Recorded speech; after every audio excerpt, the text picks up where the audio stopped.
You ask Tiger to solve. This deals with linear equations with one unknown.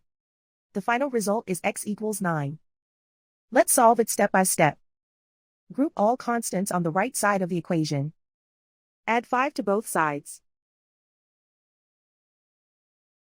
Group like terms. Simplify the arithmetic.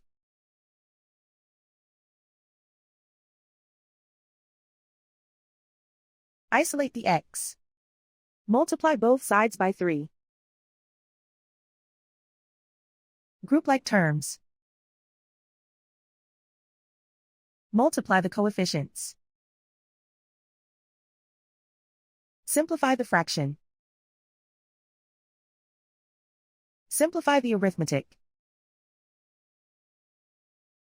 And so the final result is x equals 9.